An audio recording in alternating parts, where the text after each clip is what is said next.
Well, when I first came down, we were faced with large numbers of people. You had up to 10 families, could be 80 people effectively living in one classroom.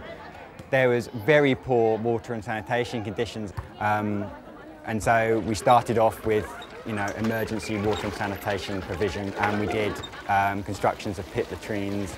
And it just progressed. So we were tripping over ourselves initially, just trying to find the resources and get that in place. But then after a month or so, we got the people, we got the technical support that we needed. And so we developed the health promotion work. We concentrated our water sanitation efforts in the way that they'd be most effective.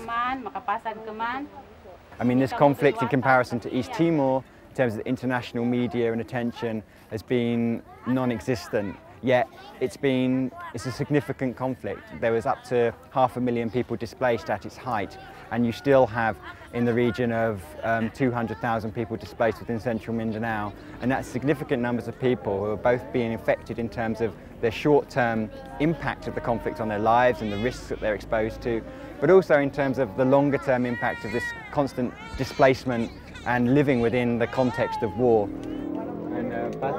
People want to go home, people want stability in their lives, they want to be able to establish their livelihoods again, and live in their own environment. Of course they do. Here, as you can see, you have probably around 20 to 30 families living in a very crowded condition. And you just have to imagine that yourself. If you were living in these conditions, what would the issues be for you? You have issues of privacy, you have issues of, limited resources available. So that's why it's important that we look, and that the government looks, to come up with a more permanent solution to this conflict.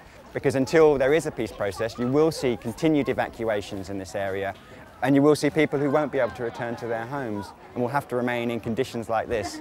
And will also have long-term impact in terms of, people growing up in the atmosphere of conflict, of war, of uncertainty. And that, yes, you would think that the natural reaction, particularly of young people, would be that become more militarised in a way, more militant, and that could only lead to a further fuelling of the conflict in the longer term.